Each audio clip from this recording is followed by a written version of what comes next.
Mi nombre es Juan Carlos Hernández Meijueiro. Yo estudié Psicología Social en la UAM Xochimilco, en el Distrito Federal, de donde soy originario. Dentro de mis estudios, al ser originario de una familia muy católica, pues desde muy joven me incliné a estudios de teología y a los 19 años logré una beca para estudiar una maestría, sería, en teología, en la Universidad Pontificia Urbaniana, en un instituto que tienen en Castel Gandolfo, en Roma, en Italia. El instituto se llama Mater Ecclesiae y yo ahí estudié de mis 19 a mis 21 años. Entonces yo regreso a México y es cuando estudio Psicología Social en la UAM Xochimilco, que me da una perspectiva diferente.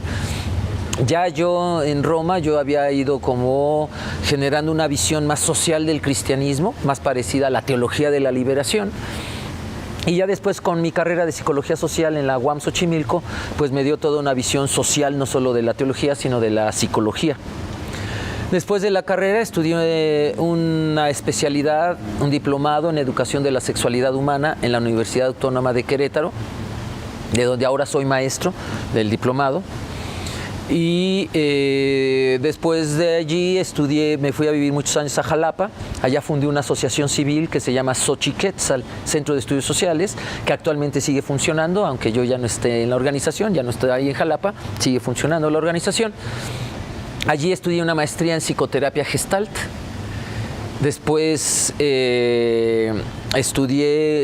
obtuve otra beca, gané otra beca, la beca Fogarty, para estudiar Salud Pública y VIH-Sida en la Universidad de Emory, en Atlanta, en Georgia, Estados Unidos. Después viví en Guadalajara y ahí estudié una especialidad en programación neurolingüística como practicante en PNL. Y bueno, he estudiado toda mi vida, me gusta mucho estudiar. Y a partir de estos conocimientos he ido generando cursos y talleres. El primero fue Historia de la Sexualidad en Occidente. Y me refiero en Occidente porque si la sexualidad es una construcción social, es distinta a la historia de la sexualidad en China, es distinta a la historia de la sexualidad en África, o entre los pueblos prehispánicos, o en el México mestizo. Y entonces en Occidente me refiero a las culturas que venimos del cristianismo, que tenemos como antecedentes la cultura griega, romana y hebrea. Entonces desarrollé un curso primero de 4 horas y ahorita es un curso de 60 horas de Historia de la Sexualidad en Occidente. Esto incluye el primer módulo, Sexualidad en los pueblos antiguos. Entonces vemos sexualidad en Grecia, sexualidad en Roma, sexualidad en la Biblia. Después el segundo módulo es Historia de las Inquisiciones cristianas, cómo todo ese antiguo mundo fue modelándose y fue transformándose a través de las Inquisiciones. Y el tercer módulo habla de la era moderna, o lo que un autor, Michel Foucault, le llama la Inquisición biomédico-psiquiátrica. Ya no son los curas los que generan angustias ante la sexualidad, ahora son los médicos y los psiquiatras que dicen no lo hagas, te vas a morir o te puedes traumar, ¿no? Y entonces fui desarrollando todos estos cursos, de los cuales también, al darme cuenta que ya era un curso muy grande, tenía datos para generar cursos más pequeños de 20 horas, y así salió, por ejemplo, un curso sobre historia de las mujeres en Occidente. Entonces vemos la historia de cómo las mujeres tenían mucho poder y lo fueron perdiendo, y lo fueron perdiendo, y lo fueron perdiendo, pero también mujeres muy interesantes que se resistieron ante el autoritarismo del machismo de la época en Grecia, en Roma o entre los hebreos. Luego también tengo otro curso sobre Biblia y sexualidad, precisamente. Mucha gente cree que la Biblia dice cosas que no dice y muchas veces rige o regula su sexualidad a partir de cosas que ellos creen que dice la Biblia. Y entonces, como pues aprendí teología bíblica y aprendí griego y aprendí hebreo y muchas cosas que pues puedo, digamos, ir a textos originales de la Biblia, me di cuenta que muchas cosas que dicen las Biblias de hoy no lo decían las Biblias de antes. Y muchas cosas que sí decían las Biblias de antes ya no lo dicen la Biblia de hoy. Uno de mis profesores allá en el Vaticano decía traduttore traditore, traductor traidor. Si tú cambias la U por la I, la misma palabra, traduttore, dice traditore, que quiere decir traidor. Entonces el traductor puede convertirse en un traidor del autor. Si no está de acuerdo con el autor, ¿no?, lo puede traicionar, y la gente cree que al leer al traductor está leyendo al autor. Y eso ha pasado con las Biblias. Entonces doy un curso sobre eso, Biblia y sexualidad. Tengo otro curso sobre sexualidad en los pueblos prehispánicos. Como yo entiendo la sexualidad como una construcción social, no es algo natural ni divinamente dictado, sino es una regulación que se hace a partir de la sociedad, de las costumbres, de las creencias y del poder y del dinero. Y entonces fui desarrollando ahora, por ejemplo, este curso de sexualidad en los pueblos prehispánicos, porque sabemos poco de por sí de los pueblos prehispánicos. Sabemos poco de que cabeza se dice choya, pelo chongo y barba piochitl, ¿no? O garganta cogotl, ¿no? A pesar de que hablamos mucho náhuatl o tenemos nahuatlismos en el español de México, sabemos poco de las costumbres de nuestros ancestros indígenas, específicamente sobre su sexualidad. Entonces me metí a estudiar y fui haciendo un curso sobre sexualidad en los pueblos prehispánicos, que también está allí. Está historia de las Inquisiciones, está otro de... Tengo algunos vivenciales, autoestima y sexualidad, comunicación, pareja y sexualidad. En fin, tengo estas teorías. Creciendo en un hogar muy católico, yo descubro que soy gay. Y entonces eso de descubrir que eres la oveja rosa de la familia, cómo lo ordenas, cómo lo organizas, más en una familia donde el dogma que provenía de la iglesia era tan fuerte, tan homofóbico.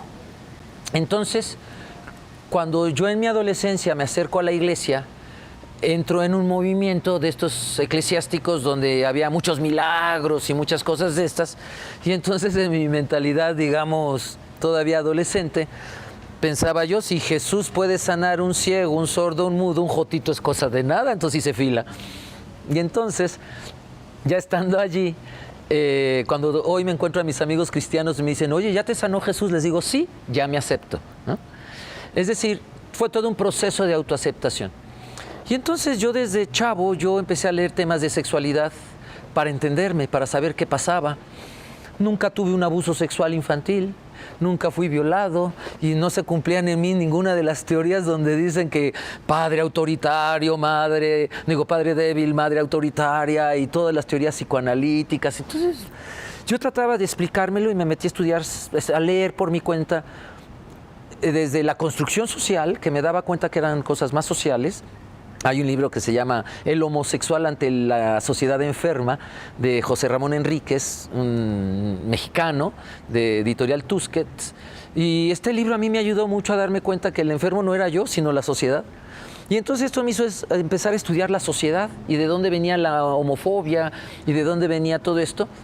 Y entonces fue cuando yo empiezo a darme cuenta que estoy encaminándome hacia, no sabía todavía qué era la sexología, pero sí, además, tenía el don de que la gente se me acercara a platicarme cosas, incluso adultos. Y yo recuerdo una vez, una señora adulta, yo tendría unos 9 años, y me llegó a platicar sus infidelidades y la culpa que sentía. Yo no sabía ni qué hacer, tenía la boca abierta. Y ella al final me dijo, gracias por todo lo que me ayudaste y me escuchaste. Yo sentía no haber hecho nada. Entonces, yo recuerdo desde chavo, la gente se me acercaba y me daba cuenta que yo tenía que escuchar y pues desarrollar habilidades que la psicología poco a poco me fue ayudando a desarrollar. Entonces desde chavo, ya hace 15, 16 años, yo decía, yo quiero ser psicólogo. Pero al mismo tiempo, para entender mi homosexualidad, yo leía muchos libros sobre sexología. Cuando tengo la oportunidad a los 19 de irme al Vaticano, pues yo me meto a esos temas. Y entonces a mis profesores iba directo, ¿no? A ver, este texto que dice los homosexuales no entrarán al reino de los cielos, ¿qué dice en griego? Entonces veía yo y decía, aquí no dice homosexual. Ahí dice quien mate con el coito, arseno coitai. Y acá traducen homosexual. Y yo decía, a ver. Y entonces me empecé a dar cuenta que muchas de las cosas de la Biblia estaban falseadas a las traducciones modernas, que la Iglesia Católica tuvo santos gays hasta el año 1000, que la Iglesia Católica casó gays y lesbianas hasta la Santa Inquisición, hasta el siglo XIII. Y entonces, primero como católico, que después dejé de ser católico porque yo me sentía agredido en esa iglesia, pero tenía toda la formación católica. Yo decía, ¿por qué me engañaron? ¿Por qué me hicieron odiarme a mí mismo? Sentir que yo era un error de Dios. Y entonces yo me alejé pues de las iglesias y de la espiritualidad, de todo. Ya después volví a la espiritualidad, afortunadamente no a las iglesias, pero sí a la espiritualidad, porque yo creo que es muy distinto la luz que cada quien llevamos. Y entonces, cuando yo regreso del Vaticano a los 21 años y decido estudiar psicología social específicamente, a la mitad de la carrera me integro a un grupo gay que se llamaba Cálamo, Espacios y Alternativas Comunitarias AC. Y entonces dentro del grupo me empiezo a dar cuenta, pues ya a construir una personalidad de autoestima y de autoaceptación sin rechazar mi propia espiritualidad. Y me di cuenta que tenía que estudiar sexología.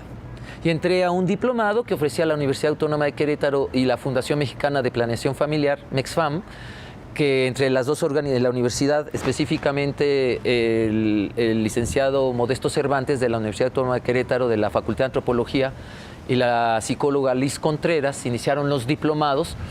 Y entonces ahí empecé mis estudios de sexología. Y por eso Juan Carlos llegó a la sexología. Pues, como les decía primero, que hablamos muchas palabras en náhuatl en el español actual de México, también dice Jacques Lacan que la palabra construye el inconsciente.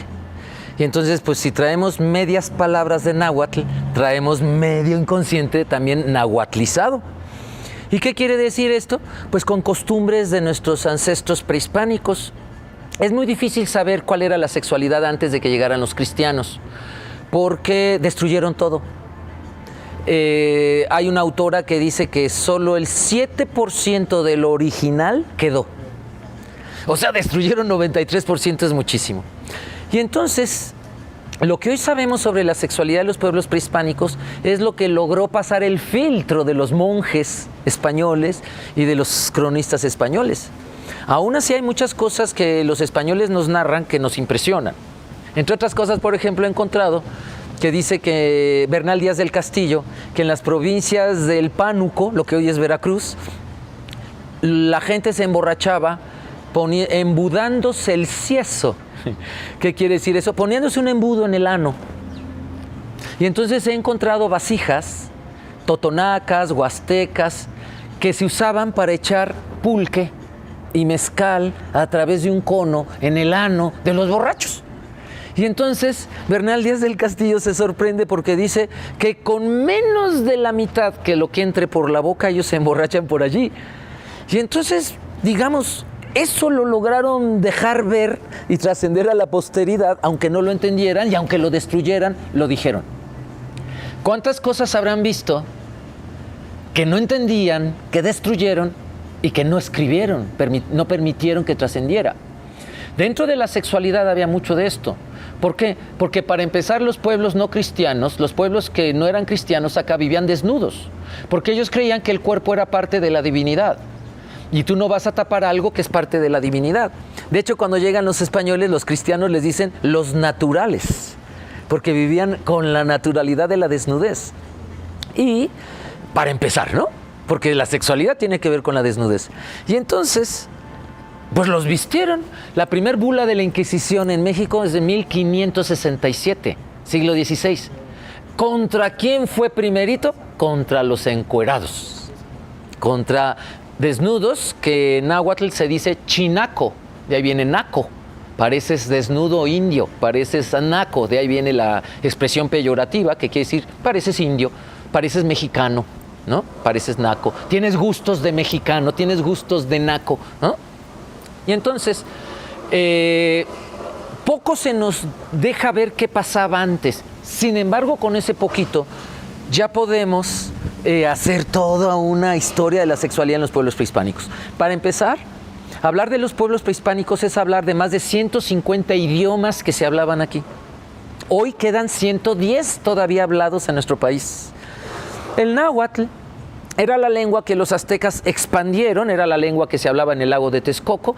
Los mismos aztecas no la hablaban, ellos van a llegar de algún lado del norte, migran y hablan la lengua que se hablaba en el lago de Texcoco, que hablaban los azcapotzalcas, los ochimilcas, los coyoacanenses, los tlatelolcas, ¿no? Y entonces los aztecas la empiezan a hablar. Cuando los aztecas dominan a todos, van a expandir el idioma. Entonces hoy encontramos el náhuatl en la mayoría del país, de México, en los nombres de los pueblos. Por ejemplo, Jalisco quiere decir en náhuatl donde empieza la arena. Si tú vas del sureste verde mexicano, ¿dónde empiezan las arenas del desierto de Sonora? Pues en Jalisco. Y entonces si vamos bien, Michoacán, tierra de pescadores, ¿no? Es Jalapan, ríos de arena o arena en el río, en fin. Si nosotros vamos viendo los nombres de cualquier parte del país, o en Yucatán, Quintana Roo y Campeche están en maya, o en el resto del país están en náhuatl, o algunas otras lenguas, por ejemplo, Michoacán están en purépecha. Páscuaro, ¿no? Copándaro, todos los pueblos no son náhuatl. Sin embargo, entonces, quiere decir que cuando estudiamos a los pueblos prehispánicos, muchas veces queremos estudiar a todos, estudian solo a los aztecas. ¿Qué es lo primero que encontramos? Es un vasto mosaico de diversidad sexual, donde, por ejemplo, los zapotecas tienen 3 sexos o 3 géneros, hombre, mujer, y hoy le llaman mushe. Me preguntabas, ¿cuánto de eso ha trascendido, ha quedado? Hoy si tú vas a Juchitán, y yo les invito a que vayan a la vela de los mushes, cada familia le hace una fiesta a su hijo gay, en zapoteco, en Juchitán. Y ahora va a ser el 17 de noviembre la vela que todo el pueblo celebra a sus gays. Eso es zapoteco. Eso no lo encuentras entre los totonacos, no lo encuentras entre los purépechas y menos entre los aztecas. Los aztecas, por ejemplo, las crónicas que han sobrevivido nos dicen que eran muy homofóbicos. Se encontraban 2 hombres teniendo sexo, los mataban poniendo sus penes y cruzándolos con una púa de maguey hasta que se desangraran. Pero si uno de los 2 se afeminaba y se vestía de mujer y actuaba como mujer a partir de que los cacharon, los perdonaban. Pero uno tenía que travestirse, hacerse como mujer, renunciar a todo lo masculino. Y hoy ese es el modelo que ha trascendido para los gays de los ranchos. El gay de rancho no tiene sexo con otro gay. Tienen sexo con hombres casados, con hombres que tienen novias. Y entonces, el mayate, que es una palabra náhuatl que quiere decir el que penetra a otro hombre. Además es el nombre de un abejorro, el mayate. Y el hombre que recibía la penetración en náhuatl se dice cuiloni, que sonaba un poquito a español culo, y entonces eso generaba bronca y esa palabra casi no trascendió. Pero en el diccionario de Carlos Montemayor, de náhuatl en el español de México, ahí viene, ¿no? Y entonces, muchas veces al estudiar la sexualidad prehispánica se estudia la sexualidad solo de los aztecas. En cambio, por ejemplo, yo me he dedicado a estudiar las crónicas de los soldados que llegaron con Cortés, Oviedo, Bernal Díaz del Castillo, etc. Las crónicas de los curas evangelizadores y 100 años de actas de Inquisición. ¿A quién mandó matar la Inquisición? ¿Y qué he encontrado? Muchas mujeres otomí que tenían sexo desde antes de los 10 años, dice el inquisidor. Y entonces cuestionan a una chavita que está a punto de ser quemada, y si fue quemada, de por qué a los 10 años ya ha tenido 3 maridos.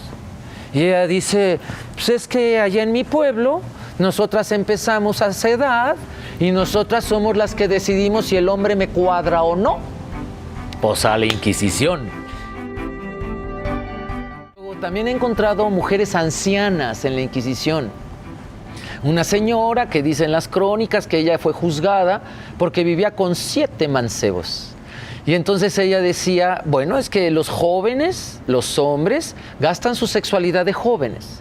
Las mujeres, como tenemos que parir de jóvenes, guardamos nuestra sexualidad de vieja. Y le dice al inquisidor, ¿qué no ves mis cabellos blancos? Por eso tengo tanto sexo, porque las mujeres canosas o mayores tenemos mayor sexualidad que las jóvenes y que los jóvenes. Era un concepto que hoy no tenemos. Hoy a las mujeres se les acaba su sexualidad a los 40 o 45, muchas ya renuncian a ello. Y entonces la sexualidad prehispánica es un vasto mosaico entre todos los pueblos que los aztecas sometieron. Otra cosa que he encontrado, por ejemplo, rituales orgiásticos en Tlaxcala. En Tlaxcala, en lo que hoy llamamos Huamantla, que es un nombre prehispánico, estaba el templo de la diosa del placer prehispánico, la diosa Xochiquetzal, que es la flor hermosa. Xochitl, flor, Quetzali, belleza. Flor hermosa o hermosura de flor. Y la diosa Xochiquetzal era la diosa del placer, de la belleza, de las flores, de lo que crece, de los jóvenes, por lo tanto. Y dice, y de las tejedoras.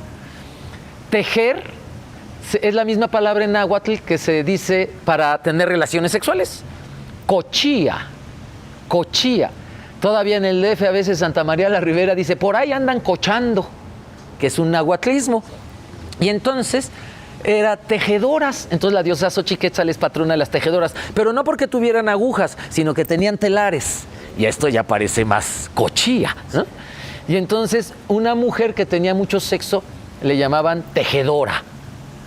Y los aztecas tenían un personaje muy interesante que Miguel León Portilla le llama, las traduce las alegradoras, las ahuiani. ¿Qué eran las ahuiani? Mujeres que no cobraban por el sexo, pero se dedicaban a tener sexo con hombres o mujeres que vieran deprimidos en la calle. Y entonces, como ellas habían nacido bajo el horóscopo, el signo de la diosa Xochiquetzal, su misión, su vocación en la vida era alegrar a la gente con el sexo. Y se les llamaba en náhuatl ahuiani, que quiere decir las alegradoras. Y dice Bernal Díaz del Castillo que cuando llegan por la calzada Iztapalapa a la Gran Tenochtitlan, los reciben mujeres alegradoras, desnudas, pintadas de rojo los cachetes. Todavía se pintan así en los ranchos. Ajá. Esto ya no lo hacen, pero ellas se ponían, ennegrecían los dientes con cochinilla de grana y mascaban una goma que dicen que es afrodisíaca y se da en estas tierras, que se llamaba tzicli, el chicle. El chicle es prehispánico, es azteca, y dice Bernal Díaz del Castillo que cuando una ahuiani le gustaba a alguien o veía a un hombre deprimido, mascaba fuerte el chicle para hacerlo voltear. Y si sí le cuadraba, el hombre tenía una respuesta.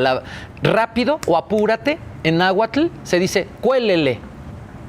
Y entonces ella mascaba el chicle, que hoy decimos, pareces verdulera, pareces prostituta. Es de eso, es de eso.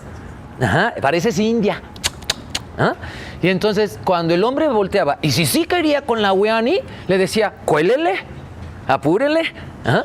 Y entonces todas estas cosas no se nos enseñan en la historia de segundo de secundaria, en la historia de México. Eso hay que irlo a profundizar, a investigar por nuestra cuenta, y pues por eso he ido logrando este curso de sexualidad en los pueblos prehispánicos, porque me voy basado en las crónicas antiguas. ¿Qué nos quieren decir? ¿No? ¿Qué nos dice? ¿Por qué había esos embudos para el ano, para el alcohol? ¿Por qué vivían desnudos? Por ejemplo, no existía la familia en México hasta que llegaron los cristianos. Nadie crecía con sus papás. Aunque sabían quiénes eran, nadie crecía con sus papás. Si eran pobres, tanto hombres como mujeres crecían en el tepochcali. Y si eran ricos, en el calmecac. Entonces, algo tan fundamental para los cristianos como es la familia, los prehispánicos no conocieron la familia hasta que llegaron los cristianos. Claro que sabían quién era el papá, que sabían quién era la mamá, y se tenía a los hijos en un cuidado hasta los 3, 4 años. Antes de que entraran al tepochcali, vivían con los papás, pero ya después no. Y Bernal Díaz del Castillo dice que desde los 7 años se ejercitan en el pecado carnal, que todos iban en la noche al tepochcali, dice, tanto mancebos como mancebas, desnudos, solo se tapaban, se cubrían con una manta, y termina diciendo, y dormían muy poco, ¿no? Insinuando que es todo lo que hacían ahí dentro. Entonces tenemos, por ejemplo, que la sexualidad infantil no era reprimida entre los pueblos prehispánicos, ni la sexualidad adolescente, como hoy se trata de hacer. Entonces, si tú vas a un rancho, encuentras chavitas y chavitos que ya desde los 11, 12, 13 años están teniendo una vida sexual activa. Desde la visión urbana, biomédico-psiquiátrica, hoy decimos, eso está mal, eso trauma. Pero es la Inquisición moderna. Seguimos con la colonización que hicieron los cristianos, pero ahora con conceptos biomédicos psiquiátricos. Hoy no podemos decir es pecado, no lo hagan. Pero sí podemos decirles, los va a traumar, no lo hagan, ¿no? Entonces, hoy, por ejemplo, tenemos pues la vela de los Muxes en Juchitán, tenemos pueblos donde la sexualidad es a muy temprana edad, y tenemos pueblos donde la sexualidad de los viejos y las viejas en los ranchos, todavía un señor puede tener vida sexual activa a sus 60, 70, 80 años. Entonces, creo que hoy está muy mezclado la sexualidad prehispánica con la cristiana. Por supuesto, dominó la cristiana. Hoy incluso los grupos indígenas tienen una mentalidad cristiana. Hoy decimos los indios son muy conservadores o muy machistas. Pues claro, porque fue lo que les enseñaron los cristianos, si no, no sobrevivían. Los indígenas que no se adaptaron a la colonia, a la colonización, desaparecieron. Los exterminaron los cristianos. Hay un dato muy importante que Enrique Dávalos, estudioso del tema del Colegio de México y de la Universidad de San Antonio, Texas, brinda. Él dice que en el primer censo que se hizo, en 1521, había 23 millones de indígenas. En 1615, casi un siglo después, se hace otro censo, solo hay 1,5 millones. En menos de un siglo los cristianos exterminaron a 21 millones de indígenas. Eso es un genocidio. Y con los poquitos que quedaron ya muertos de miedo, pues se adaptaron a lo que los cristianos decían, si no los exterminaban. Y entonces hoy encontramos en muchos grupos indígenas no su mentalidad prehispánica, sino la mentalidad de la Inquisición. Porque si no se adaptaban a ella, los mataban. Entonces, por ejemplo, uno de los castigos que puso la Inquisición a los indios que vivían desnudos era ponerles un calzón de manta de Castilla, para que todos en la calle vieran que esos eran desnudos y vivían encuerados, como un estigma. Y hoy le llamamos calzón de indio a la manta blanca que ellos usan, creyendo que es original de ellos, cuando en realidad fue una imposición de castigo de la Inquisición. De la misma manera, muchas cosas que hoy encontramos en la sexualidad de los grupos indígenas modernos ya está muy mezclado tanto con la modernidad como con la Inquisición y la colonia española que tuvimos aquí en México. Pablo, se le atribuye a Pablo en los Corintios, en la primera carta a los Corintios, en el capítulo 6, versículo 9 y 10, una lista de todos los que no vamos a entrar al cielo. Y entonces ahí vienen los que tomen alcohol, los que digan groserías, los que busquen el placer, los que busquen el dinero, en fin, una lista donde nadie va a entrar al cielo. Y ahí dice, por ejemplo, ni los afeminados, así traducen, ni los homosexuales. Entonces yo digo, caray, ¿cómo puede venir una palabra homosexual en una Biblia de hace 20 siglos si la palabra se inventó hace un siglo? ¿Qué palabra está sustituyendo? Y entonces sustituye del latín sodomía. Yo me voy a ver a San Jerónimo, siglo V, el primero que puso sodomía, él tradujo a San Pablo, que escribió en griego. ¿Qué escribió Pablo? No entrarán al cielo los que tengan arseno koitai. Coito, koitai, arseno, veneno. Matar con el coito. Ahí no dice homosexual. Las palabras que Pablo sabía para decir homosexual eran hermafrodita, es un personaje de la antigua Grecia que es hijo de Hermes y de Afrodita y nace con los dos sexos y se llamaba hermafrodita. Y así se les llamaba a los transexuales o transgéneros en la época. También se les llamaba eunucos al penetrador y catapigón al penetrado. Y andrógino al que era amanerado. No es hermafrodita porque tiene solo un sexo claro, por ejemplo, masculino, pero parece mujer. Estas 4 palabras, según varios autores, entre otros John Boswell, dicen que eran las que existían en tiempos de Pablo en griego para decir homosexual o algo parecido. Si Pablo quería condenar a los homosexuales, ¿por qué no usó ninguna de esas palabras? En cambio puso los que maten con el coito, arseno koitai. Ahí no dice homosexual. Pero todo el que lo lea hoy va a decir, ni siquiera San Pablo condena a los homosexuales. Dios condena a los homosexuales. Cuando no se dan cuenta que es un error de traducción. Traduttore, traditore. Traductor, traidor. Y entonces, estudiar la Biblia desde esta perspectiva de la sexología nos abre muchísimos horizontes y muy diferente interpretación a lo que las iglesias cristianas en general y específicamente la católica, pero todas las cristianas, han hecho sobre la homosexualidad. La iglesia católica casaba gays hasta el siglo XIII. La gran prohibición de la homosexualidad viene en el Concilio de Letrán, cuando empieza la Santa Inquisición en 1231. Antes, la iglesia católica tiene santos gays y santas lesbianas, San Sergio y San Baco, Santa Perpetua y Santa Felicitas, que eran pareja, que fueron martirizados en nombre de Cristo, y entonces pues el que moría mártir era santo súbito. Oye, pero ¿qué es lesbiana? ¿Murió por Jesús? Sí, santa súbito. Oye, pero que tenía pareja mujer, santa súbito. Entonces, en sus actas de canonización, son canonizados en el año 304, siglo IV. Jamás viene su homosexualidad o su lesbianismo como argumento en contra. Nada más se menciona que era pareja de otra mujer o que era pareja de otro hombre, pero jamás se dice que eso es contra Dios, ni contra la fe, ni contra la Iglesia Católica. Y entonces, siguiendo esas pistas, me pongo a investigar y encuentro las liturgias que la Iglesia Católica usaba para casar gays y lesbianas hasta el siglo XIII, que si me permiten, después de tanto leerlas, me aprendí una pequeña que dice, oh Señor nuestro Dios, que hiciste a la humanidad a tu imagen y semejanza y le diste poder sobre toda carne eterna. Y tú que permitiste que tus santos y apóstoles, Felipe y Bartolomeo, se hicieran pareja el uno del otro, no unidos por la naturaleza, sino por el amor que se tienen en tu Santo Espíritu y en la modalidad de nuestra fe católica. Se está hablando de dos apóstoles gays, Felipe y Bartolomeo. Es una liturgia del año 1000, del siglo X. ¿Qué quiere decir? Un poquito antes del año 1000, 900 y pico.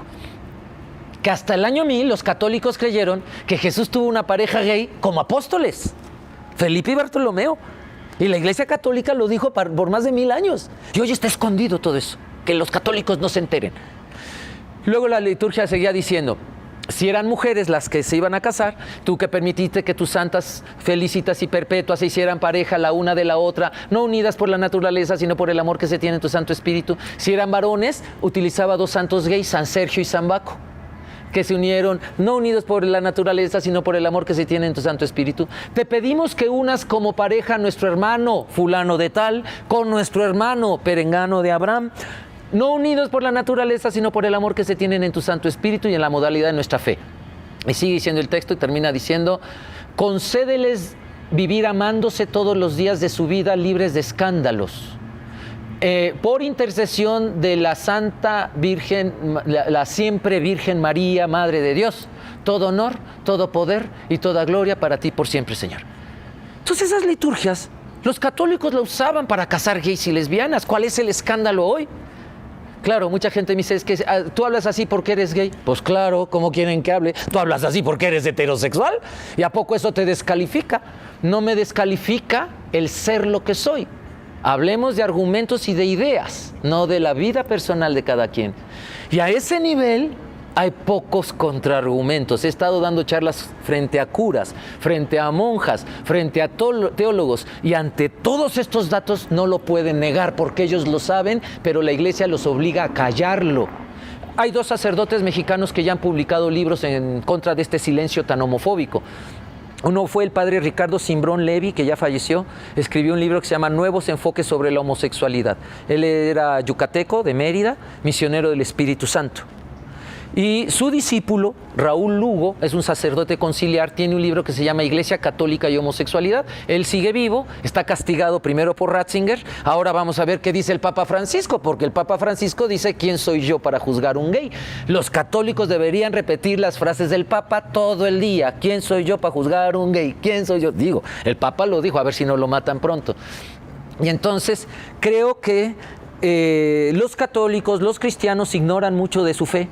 Ignoran mucho de su historia, y una de las cosas que se ignora es que la homosexualidad es pecado apenas hace unos siglos.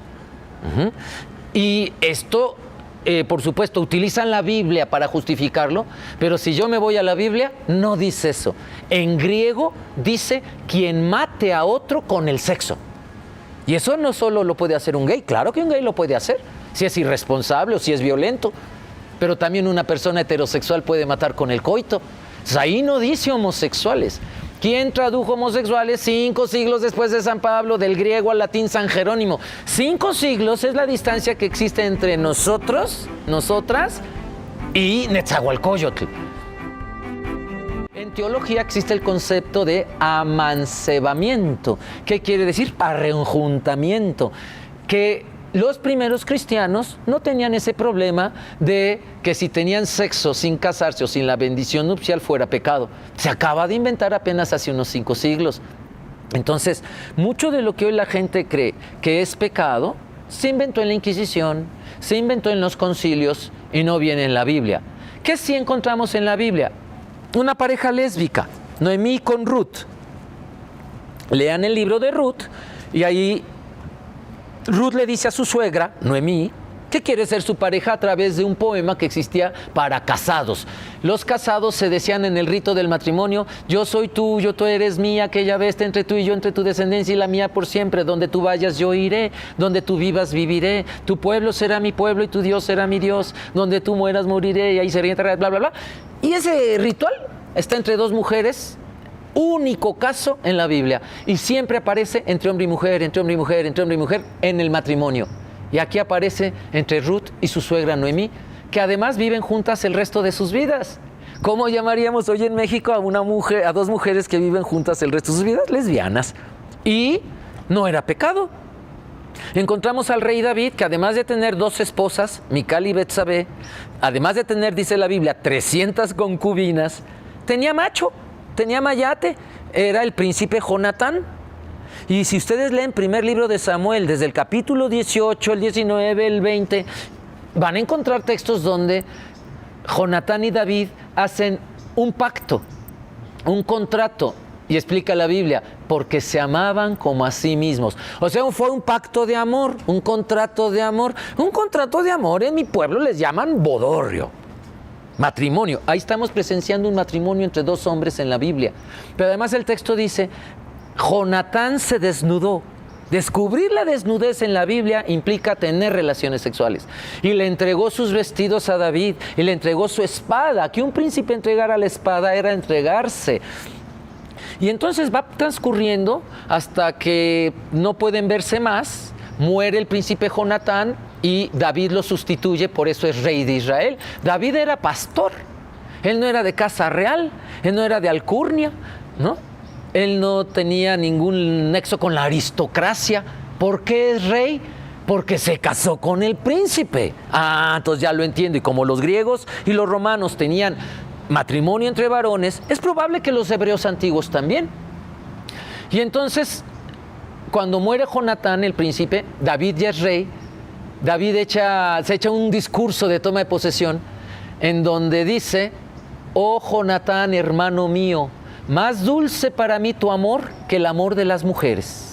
Ajá. Y eso lo encuentran en la Biblia. Claro, nunca lo van a oír en misa porque eso no se los van a leer, ni el pastor de la iglesia cristiana se los va a leer, lo tienen que buscar. Este texto está en el segundo libro de Samuel, en el capítulo 1, versículo 26.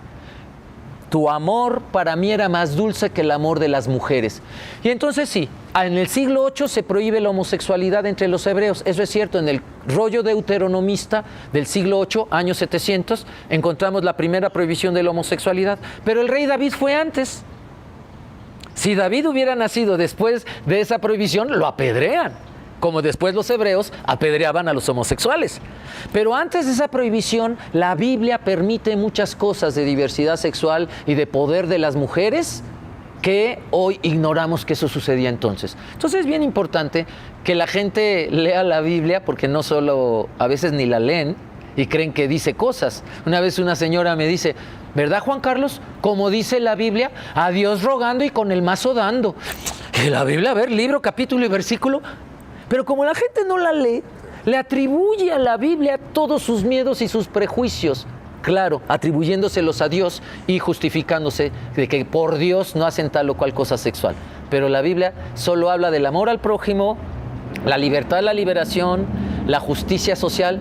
Y a mí me parece bien importante el nombre de Dios, Yahvé, yo soy. La Biblia enseña que yo soy el que soy. Si yo no soy el que soy, no me parezco a Yahvé, porque Él es el que es. Si yo quiero ser como Dios, tengo que ser el que soy. Yo creo que podríamos dividir, al menos en Occidente, no sé qué pasó en África, no sé qué pasó en China, pero al menos en las culturas que venimos de grecorromanos y de hebreos, las culturas occidentales llamadas, o las culturas cristianas, yo creo que podríamos dividir en 3 etapas la historia de la sexualidad. La primera sería una etapa donde el placer es un valor. En griego, placer se dice hedoné. Son sociedades hedonistas que creen que el placer hace bien, que el placer da salud, que el placer da bienestar, que el placer es bonito y además es necesario para ser feliz.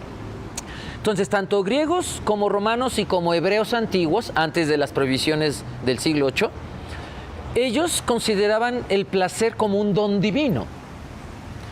Y en eso entonces se valía el sexo solo por placer. Y el sexo por placer es lo que genera la diversidad sexual. Y entonces por placer yo puedo tener una, dos o tres o más parejas. Por placer yo puedo tener solo una pareja. Por placer yo puedo tener mi pareja hombre, o mi pareja hombre y mujer, o mi pareja mujer. Por placer yo puedo tener relaciones sexuales sin querer reproducción. Entonces, cuando el valor eje de la sexualidad es el placer, lo que no se vale es la violencia. La violencia sexual, el abuso sexual, el hostigamiento, la corrupción de menores, ¿no? El acoso, el laboral, ¿no? Entonces, cuando tomamos el placer como un valor, como eran las sociedades antiguas, yo creo que esa primera parte, esa primera etapa, se terminó cuando el cristianismo, no exactamente los primeros siglos que llega el cristianismo, porque los primeros cristianos se mezclaron mucho con esta mentalidad del placer, y es hasta las primeras inquisiciones, siglo IV, siglo VI, siglo XIII, que el placer va a ir siendo tomado como un antivalor, como algo malo. La alegría como un pecado. De hecho, encontramos en los penitenciales, en los libros para la confesión, que era pecado hacer cosas para estar alegre. Se le llamaba pecado de abatimiento de tu tristeza. Tú tenías que vivir triste, y si abatías tu tristeza era pecado. Entonces, el placer da alegría, entonces hay que quitar todos los placeres porque abate nuestra tristeza. Y entonces, creo que la segunda etapa tiene que ver con el miedo al placer.